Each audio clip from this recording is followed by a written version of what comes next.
Hi guys, welcome back to the channel. Today we're back on another Weird Al Yankovic song. It's called Trapped in the Drive-Thru. I've just watched R. Kelly's version of Trapped in the Closet, which it's based on, both parts, and that was under protest in my head. It's basically about a man who's cheated on his wife with a one-night stand with a girl he's met at a club, ended up stopping the night by accident. Her fella is coming home, he has to jump in the closet, blah blah blah, but at least he's with a girl his own age. Sorry about that to the R. Kelly fans, but you know, that's what he's locked up for. Anyway, enough of that. Let's get on to the Weird Al Yankovic reaction to Trapped in the Drive-Thru. So I painstakingly watched the original video, both parts, and let's go and see what this is like.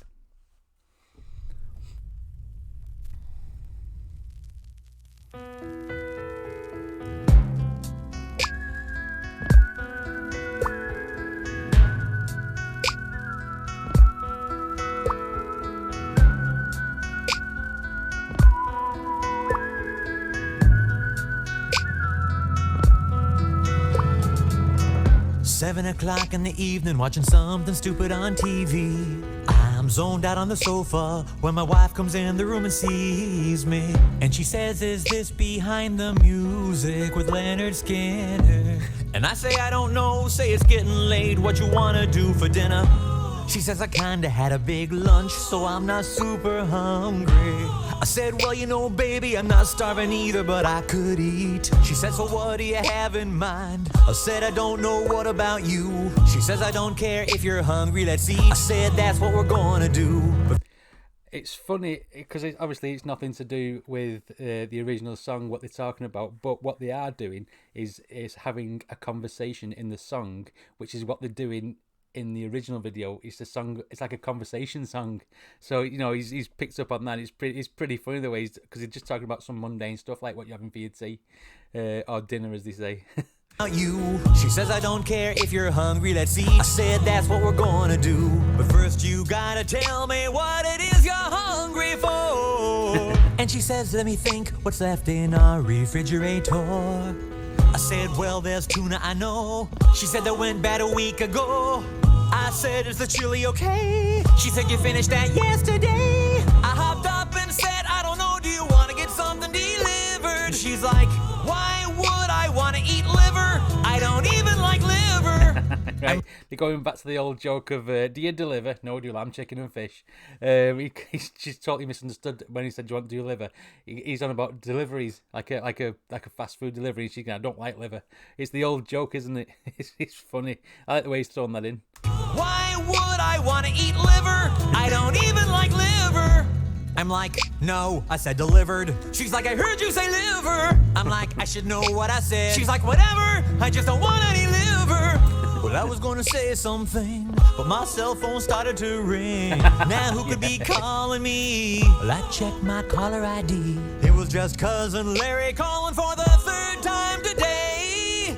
That's funny because in the original video he gets a phone call, doesn't he, while he's trapped in the closet, and that's when the husband finds him. It was just cousin Larry calling for the third time today. My wife said, "Let it go to voicemail." I said, "Okay." Where were we? Oh, dinner, right. So what do you want to do? She says, "Why don't you whip up something in the kitchen?" Yeah, I said, "Why don't you?" And then she says, "Baby, can't we just go out to dinner, please?" I says, "No." She says, "Yes." I says, "No." She says, "Yes." I says, "No." She says, "Yes." "Oh, here's your keys." I step a little bit closer, say, "Okay, where you wanna go?" She says, "How about the Ivy?" I said, "Yeah, well, I don't know. I don't feel like getting all dressed up and eating expensive food." She says, "Olive Garden." I say, "Nah, I'm not in the mood." And Burrito King would make me gassy, there's no doubt. She says, "Just forget about it." I said, "No, I swear I'm gonna take you out." Then I get an idea. I say, "I know what we'll do." She says, "What?" I say, "Guess." She says, "What?" I say, "We're going to the drive-thru."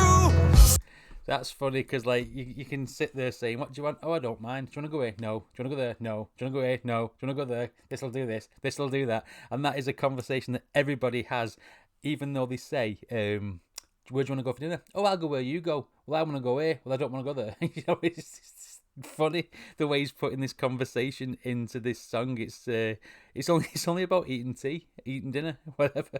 She says, what? I say, yes. She says, what? I say, we're going to the drive-thru. So we head out the front door, open the garage door, then I open the car doors, and we get in those car doors, put my key in the ignition, and then I turn it sideways.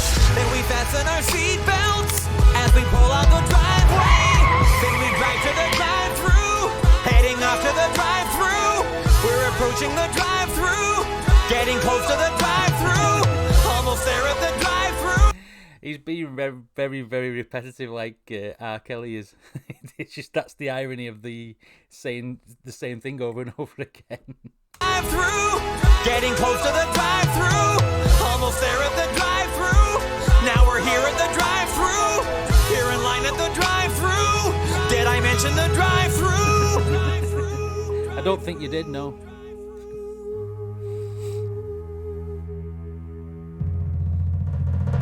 Well, here we are in the drive-thru line, me and her. Cars in front of us, cars in back of us, all just waiting to order. There's some idiot in a Volvo with his bright sun behind me. I lean out the window and scream, hey, what you trying to do, blind me? We've all had that in the cars, haven't we? We've all been sat there and some had lights on high beam, didn't even know it, and you're like, oh, turn it off, flashing him, giving him V signs.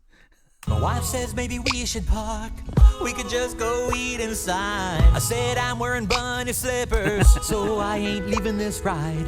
Now a woman on a speaker box is saying, can I take your order, please? I said, yes indeed, you certainly can. We'd like 2 hamburgers with onions and cheese. Then my wife says, baby, hold on, I've changed my mind. I think I'm gonna have a chicken sandwich instead this time. I said, you always get a cheeseburger. She says, that's not what I'm hungry for. I put my head in my hands and scream, I don't know who you are anymore. The voice on the speaker says, I don't have all day. I said, then take our order, and we'll be on our way. I wanna get a chicken sandwich, and I want a cheeseburger too. She's like, you want onions on that? I'm like, yeah, I already said that I do. Plus we need curly fries, and don't you dare forget it. And 2 medium root beers, no, just 1, we'll split it. Then I said, I'm guessing that you're probably not too bright, so read me back my order, let's make sure you got it right. She says, 1, you want a chicken sandwich? 2, you want a cheeseburger? 3, curly fries and a large root beer. Stop, don't go no further. I never ordered a large root beer, I said medium, not large. Then she says, we're having a special, I supersized you at no charge. Oh. So like everyone, you know, every time they go to the drive-thru and things get, it's like, how can you fuck up my order this time? Because every time you go through the drive-thru, there's always something missing or something not right. And then when they supersize, you're like, oh, you know, I'm not giving you any more shit then because you've given me something for nothing. But that's just basically the portrayal of what it's like to go to a drive-thru. And you know what? On the quiet, Weird Al's vocals on this are really, really good. I'm enjoying this really, really, really much so. And that's all I could say was oh. And she says, now there's something else that I really think you should know. You can have unlimited refills for just a quarter more. I say great, except we're in the drive-thru, so what would I want that for? Then she says, wait a minute, your voice sounds so familiar. Hey, is this Paul? And my wife is all like, no, that ain't Paul. Now tell me, who's this Paul? She says, oh, he's just some guy who goes to school with me. I sat behind him last year and I copied off of him in geometry. I said, I know a guy named Paul. He used to be my plumber. He was prematurely bald. Then he moved to Pittsburgh last summer. He also had bladder problems and a really bad infection on his toe. And she says, mister, please, you can stop right there. That's way more than I needed to know. And then we both were quiet, and things got real intense. And then she says, next window, please, that'll be $5.82. So we inched ahead in line, moving painfully slow. I got a little bored, so I turned on the radio.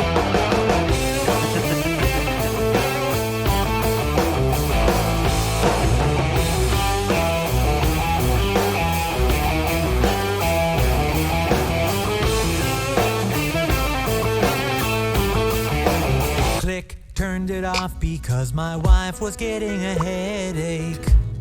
So we both just sat there quietly for her sake. Have you ever been in the car with like your missus and you're like, oh, you got the radio on too loud, you're too loud. Yeah, you turn it down, you give me a headache. And then when you get in your missus's car and she's driving, oh, that radio goes up as loud as she bloody wants. It's double standards. Well, then I looked at her and she looked back at me, and I said, I think you have something in your teeth. She turned away from me and then turned back and said, did I get it? I said, yeah, well, I mean, most of it, but hey, you know, don't sweat it. Then she said, how about now? I said, yeah, almost. There's still a little bit there, but don't worry, it's probably just a piece of toast. Now we're at the pay window, or whatever you call it. Put my hand in my pocket, I can't believe there's no wallet.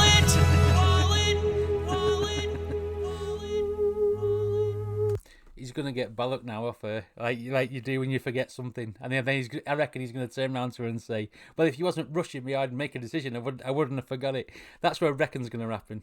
Let's see. And the lady at the window's like, well, well, well, that'll be $5.82. I turn around to my wife and say, how much have you got on you? She just rolls her eyes and says, I'll pay for this, I guess. So she reaches into her purse and busts out the American Express. I hand it to the lady and she says, oh dear, it's gotta be cash only. We don't take credit cards here. I took back the card and said, gee, really? Well, that sucks. And that's when I found out my wife was only carrying $3. I said, I thought you were gonna hit the ATM today. She says, I never got around to it, so where's your wallet anyway? Yeah, and there I you said, go. never mind, just help me to find some change. Now the lady at the window's looking at me kind of strange. And she says, mister, please, we gotta move this line along. I said, now hold your stinking horses, lady, we won't be long. So I looked around inside the glove box and checked the mat beneath my feet. I found a nickel in an ashtray and a couple pennies and a dime in the space between the seats. Before long I had a little pile of coins of every sort. The lady counts it up and says, you're still about $1 short. And now my woman's got this weird look frozen on her face. She screams, you know, I wasn't even really hungry in the first place. There you go, there's the domestic. I wasn't even that hungry in the first place. I only came here because you made me come. And then she's bollocked him for not having a wallet after he said, you said you was going to the cash machine today. But then again, it's all going to be his fault. This is just exactly how relationships work. And that's basically what he's saying in this song. And so I turned around to the cashier again.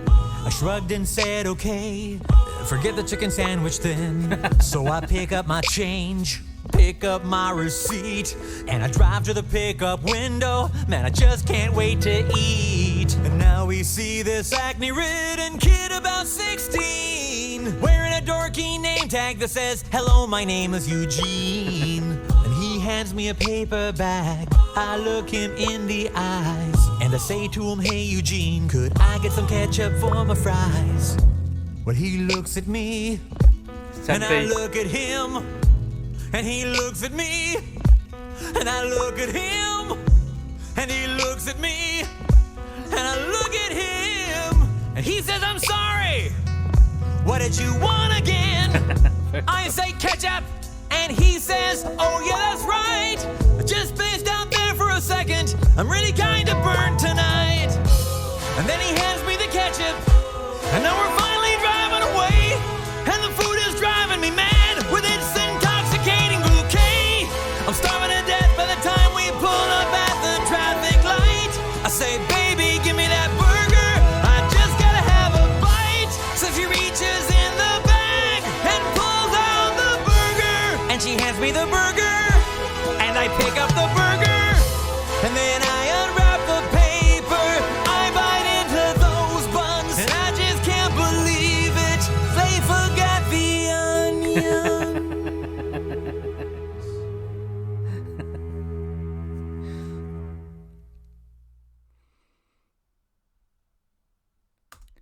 one big parody about it had nothing really much to do with the other one about the other song, apart from the fact that it was ripping the conversation that you have in it, and it's one big massive experience of domestic arguments that you have over petty things, and when you go to a drive-through, you always get your order wrong by something. Something is always missing. Something's not right. What a song that was! That was cool. That was absolutely fantastic. I enjoyed that one. If you like my videos, please like and subscribe. If you want to support me on Patreon, then the link is down below. Thanks for watching, and I'll see you on the next one.